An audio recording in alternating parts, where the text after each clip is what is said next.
mystery surrounding this case.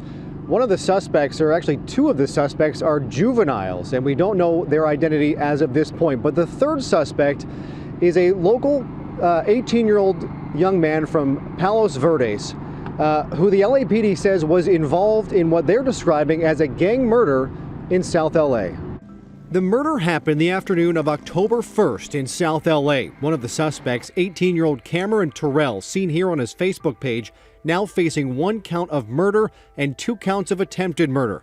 He's now free on $5 million bail. The victim in this case, Justin Holmes, had just rounded this corner at 78th and Western with 2 of his friends when detectives say they were confronted by a pair of suspects, both of them juveniles, who asked the men where they were from and then opened fire. Justin Holmes was shot and killed on this sidewalk. The 2 suspects, according to detectives, got into a car driven by Cameron Terrell and took off. Terrell isn't from South LA. He's from this affluent section of Palos Verdes, where Eyewitness News reporter Carlos Granda recently visited the family's home to see if anyone would comment. Hi, I'm here from Channel 7. I was trying to see if anyone is available to comment about Cameron. No, we're not. It's Channel 7 News.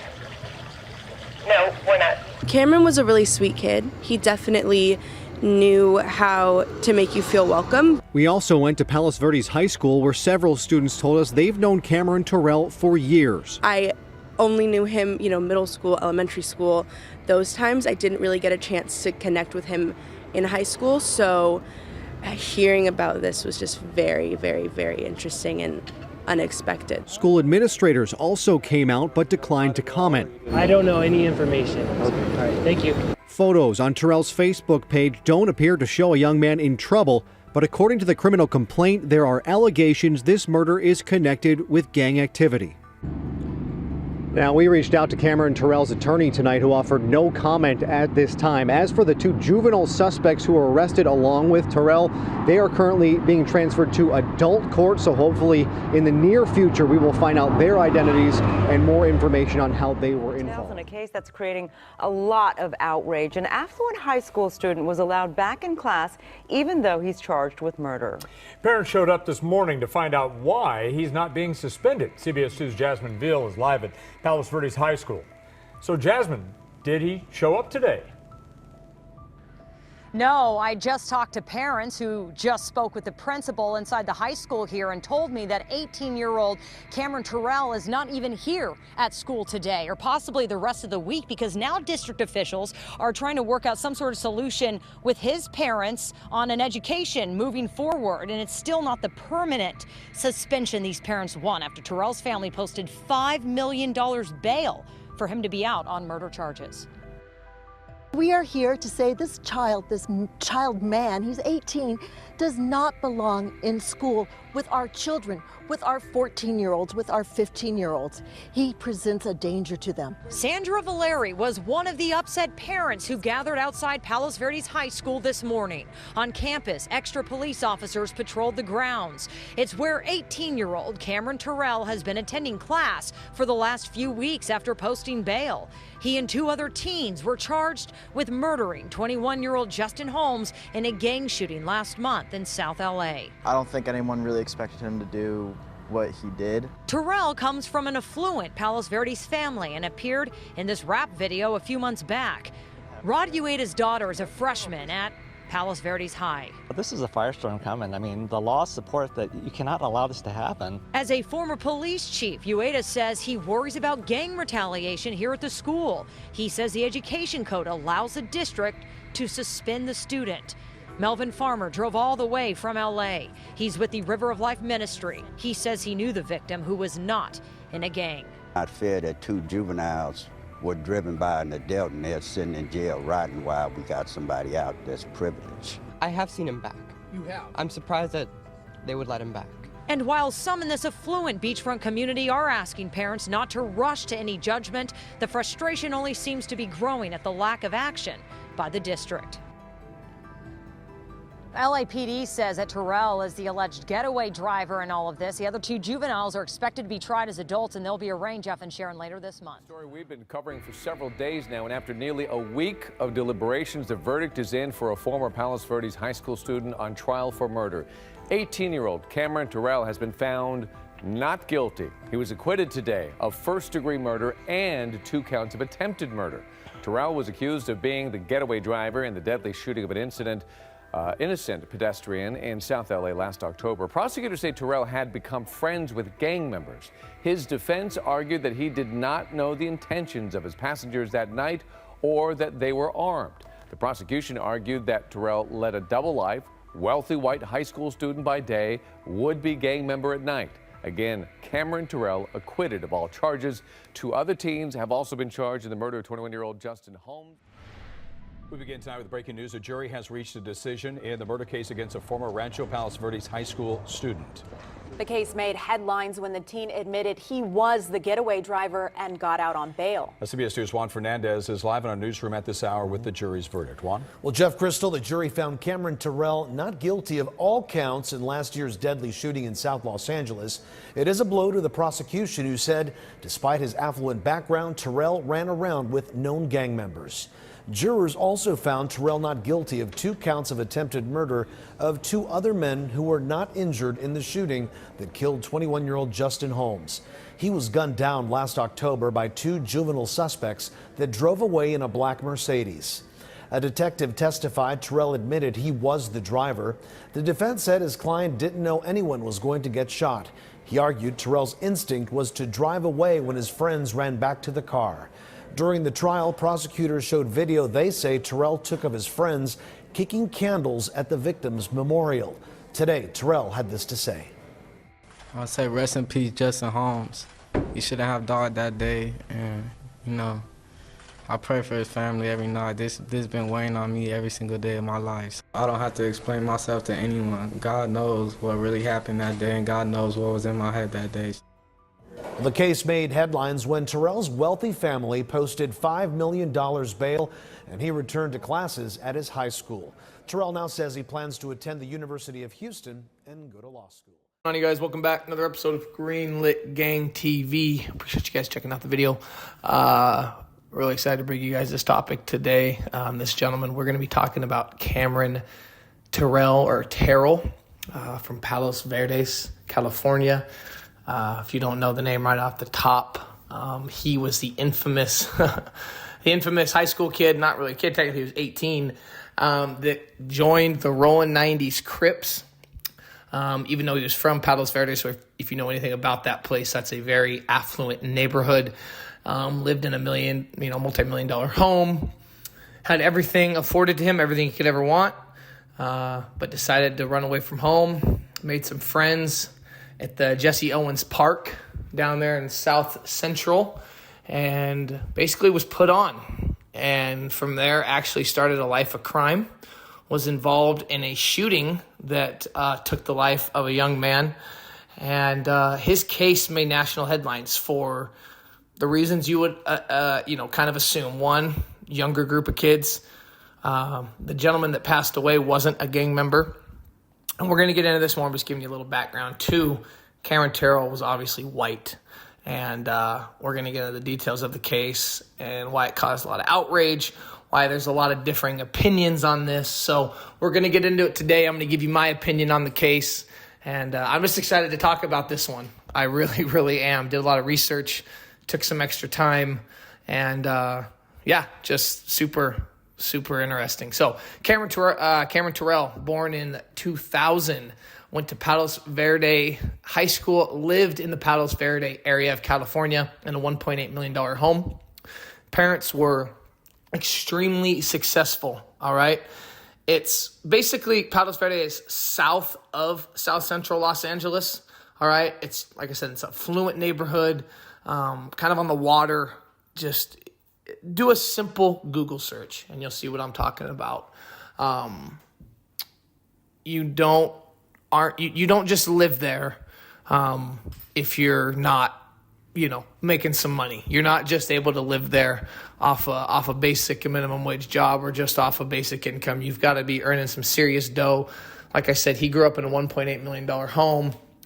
His mom, Deborah Terrell, was an interior designer for very wealthy people, for borderline celebrities. was very, very good at her job. Same with his dad, Donald Terrell. He was the president of a media company called New and Improved Media. And, you know, just those two jobs alone, you see in the pictures, some of his social media pictures, Cameron never went without. He was able to experience a lot of things that an average kid doesn't get to experience. You see pictures where he's catching, you know, marlin or bigfin tuna off a boat. He's in all these, you know, exotic vacations. And I think a lot of people take this stuff for granted. You know, a lot of people don't get to do this growing up, especially when he decided to head, you know, down to, you know, into LA there, into gang territory. A lot of those individuals he's hanging out with have never left their neighborhood. They've never left Los Angeles. So just the dichotomy between where he was from and where he chose to go is what made this such an interesting story. Cameron never went without, was able to experience a lot of things, as we talked about, taking on nice vacations, drove a very, very nice black Mercedes-Benz, was given a nice allowance, designer clothes. You see that with some of the pictures he's in. Even the sports jackets he's got in that one picture, he's wearing like the Dodgers jacket.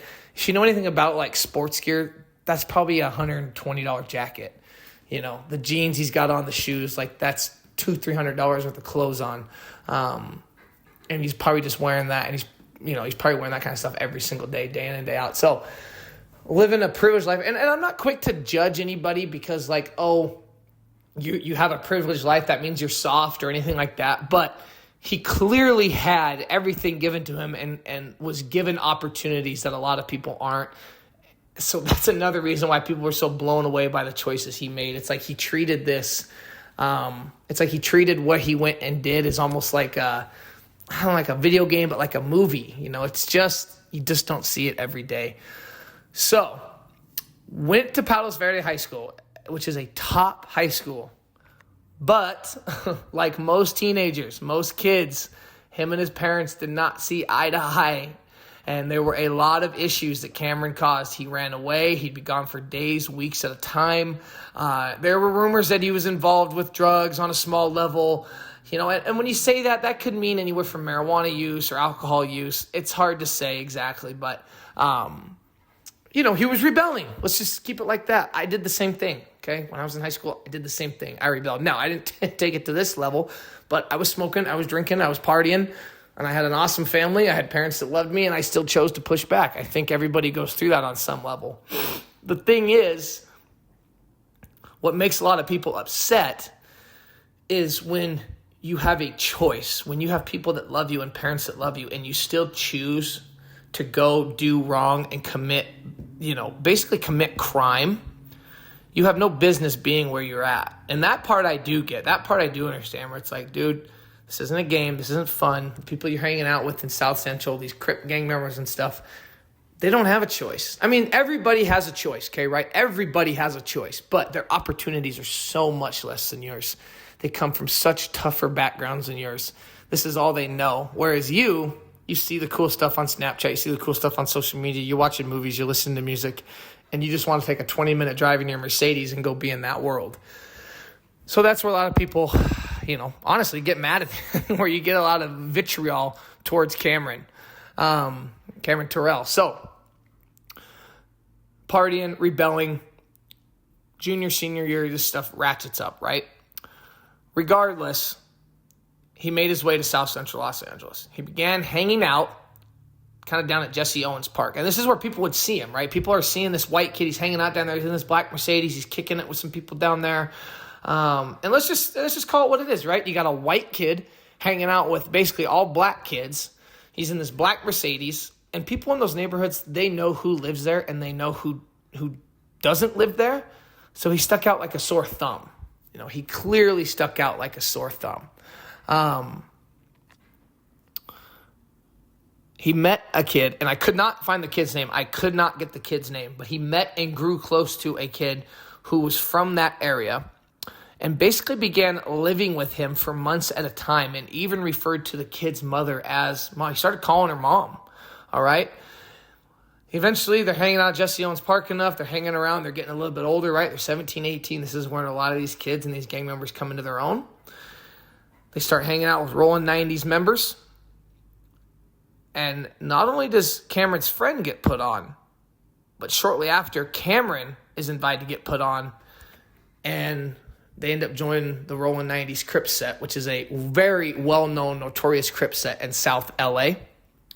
They get jumped in at Jesse Owens Park, which can consist of a beating for a certain amount of time or an oath taken, or they have to go commit a crime or something to prove that they're down.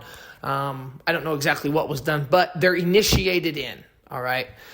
Now, the Crips, right? A quick, brief history on them. I don't need to really go into it because everybody seems to know about these street gangs. And honestly, if you're following a channel like mine, you probably know as much, if not more, about the Crip gang than probably I do. So, just a brief history. They're one of the most storied gangs in the whole United States. Its founders, Stanley Tukey Williams and Raymond Washington, who are its founders, are looked up to as legends. It has still, to this day, growing. It is one of the largest street gangs in the country.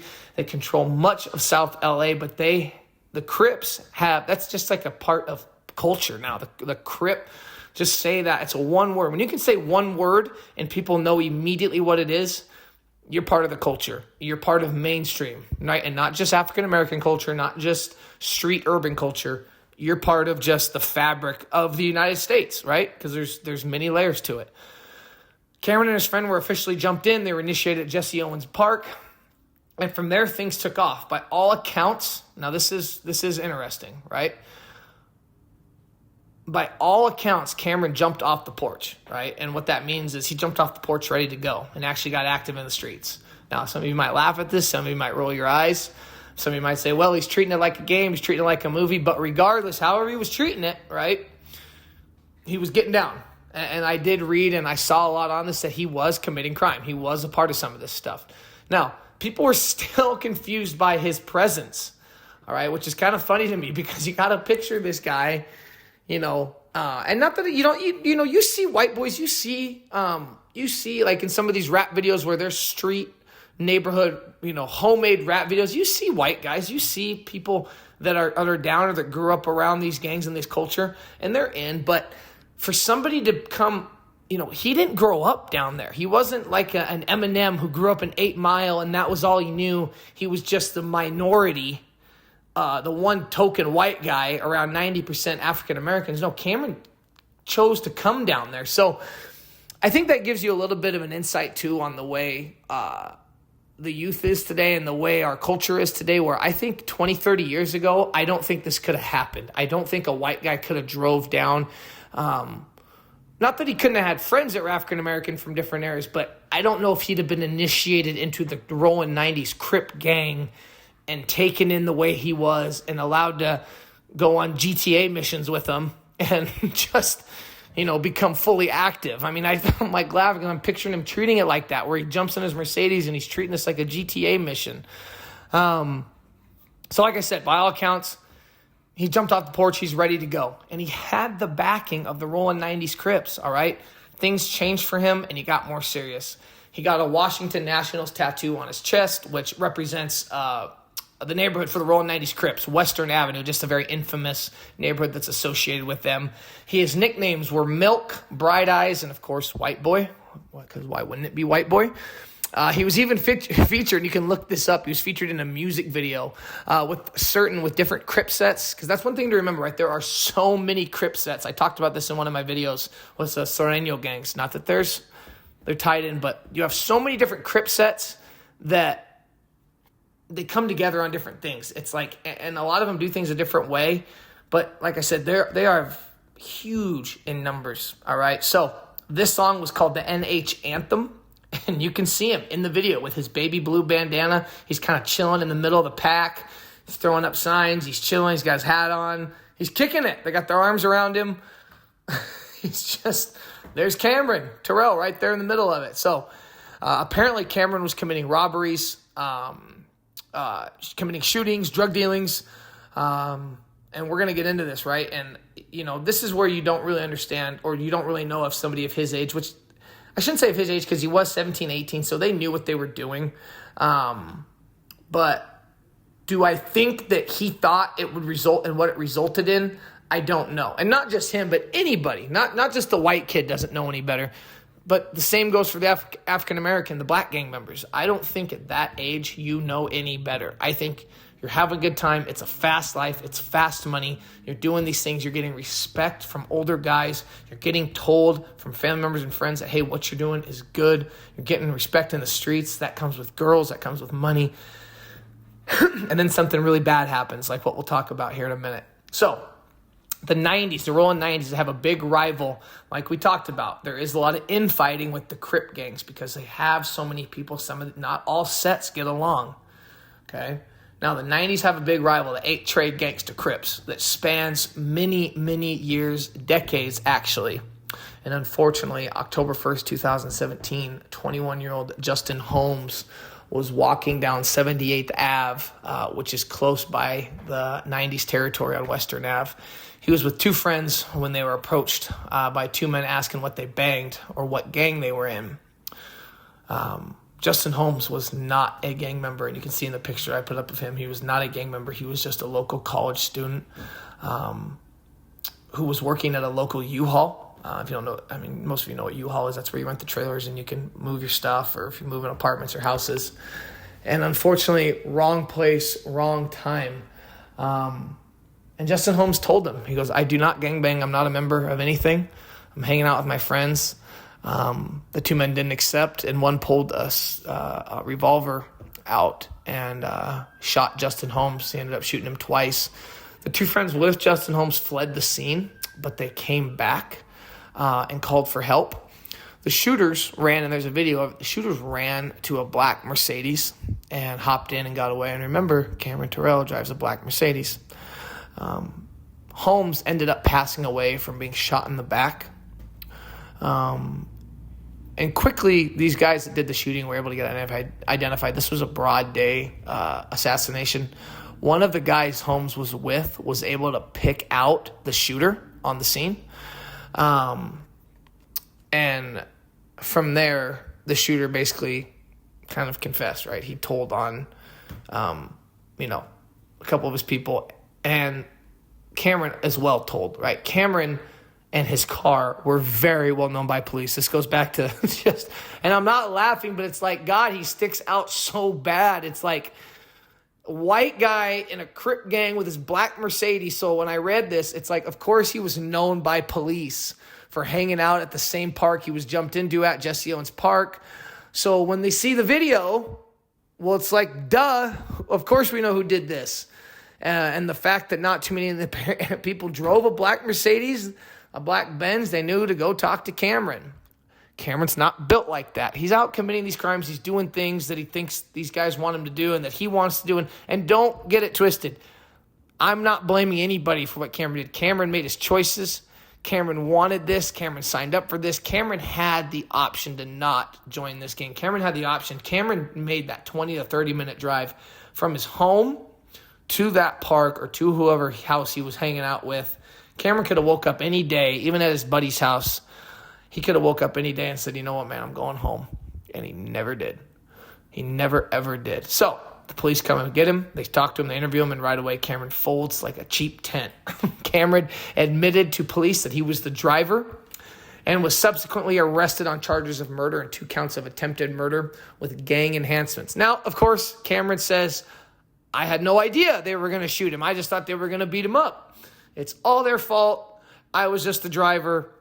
This is where the outrage starts to come in, all right? This is where the outrage really starts to creep. The bail for Cameron was $5 million. Now, when your parents have a almost $2 million house, they make a lot of money every year. 10% of $5 million is, ding, ding, ding, $500,000, $500,000, which is a lot more doable, right?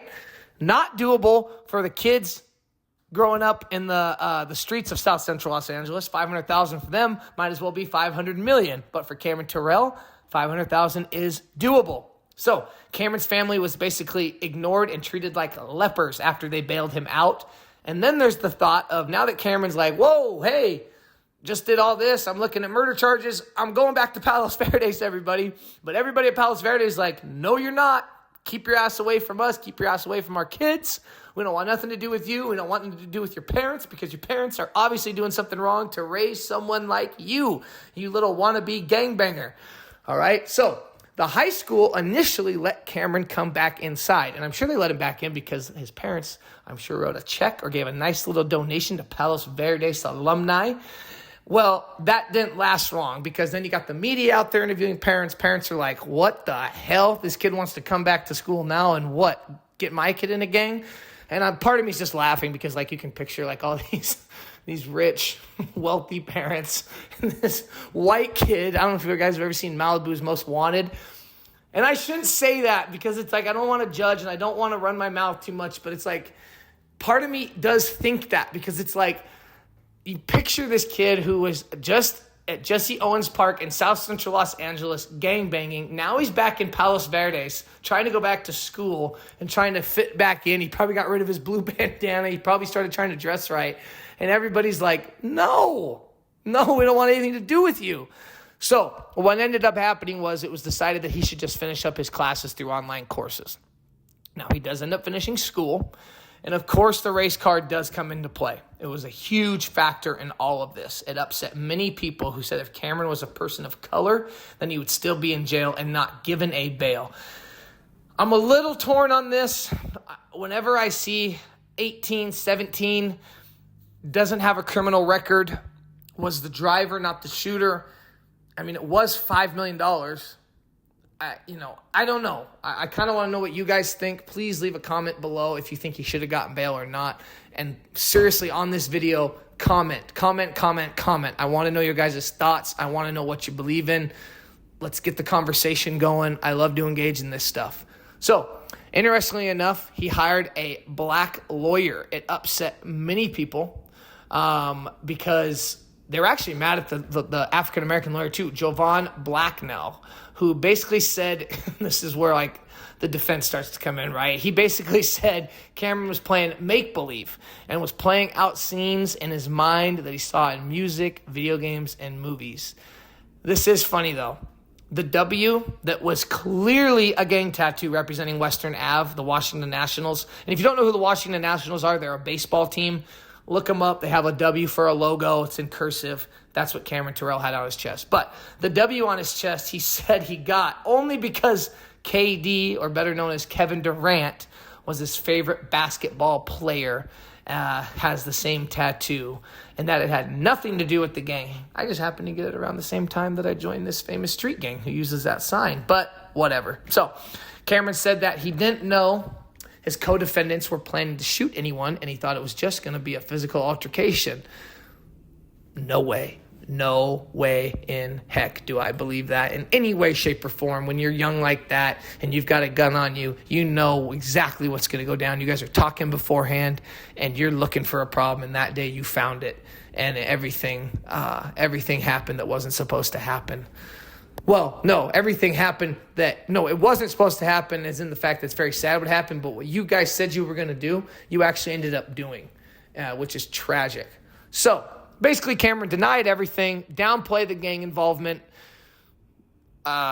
which, I mean, again, like, right, that's what he's supposed to do. At this point, you're fighting for your life. It's everybody for everybody. There's no standing on business. There's no, shout out to King, T.I.'s son, standing on business from his Super Bowl suite. God. And, I don't blame him. I don't blame Cameron Terrell. I don't blame his parents for bailing him out. I don't blame him for trying to go back to school. That's everything your lawyer is going to tell you to do. So when you get in trouble like that, your lawyer is going to tell you to do that. Go back to school, put your head down, stay out of trouble. Don't ever go back to South Central LA. I don't want to see you at Jesse Owens Park. And you better get really white really fast. What that means is ditch all that stupid gang clothing that you were trying to rock because you're not about it. You're not the real deal. You know, those guys that are really in the streets putting in work, doing their time, they don't have a choice. And they do have a choice, but they don't. You know what I mean? That's the life they've been brought up around. That's the life that they know. They're grinding. They're really doing this stuff, man. They're really holding it down. Cameron Terrell was in my opinion, was playing a character, was playing a game with this stuff. So downplays everything. Now, what's kind of weird is when you hear him talk, he does speak with like this kind of like this weird street accent, you know, the way he kind of says things. That's just how he talks. I'm not going to say anything to that. I can't speak to how somebody's accent comes out or their cadence or anything like that. So, again, though, this story is making big headlines at the time because he was white.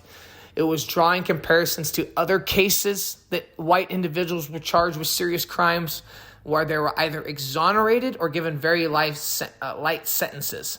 Ethan Couch, the kid that they said like affluenza was too affluent to know any better. There was the kid from Stanford who was committing. I don't want to go into detail on that, but this Stanford college student was attacking people. You can look him up. He only got 6 months for the crimes he committed, which was awful.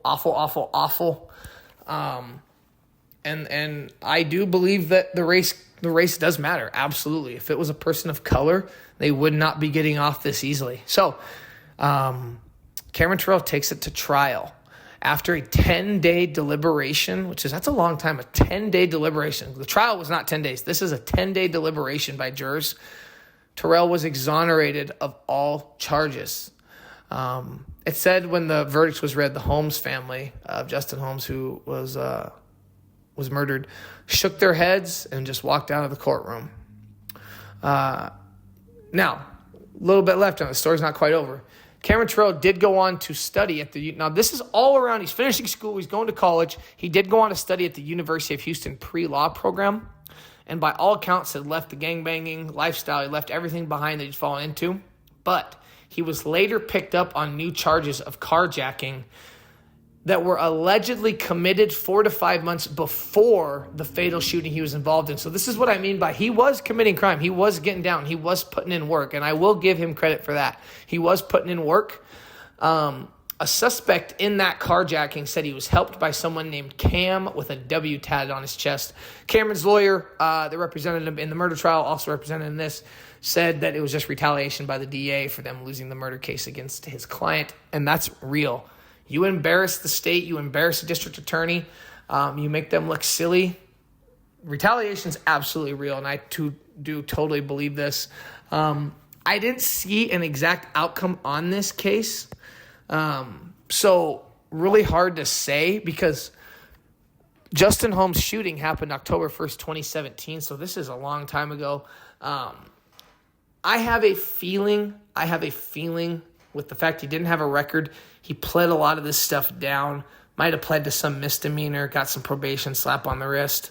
I'd really be interested to know what he's doing now. I'm kind of surprised he hasn't done any interviews or done anything, because, he's got an interesting story to tell.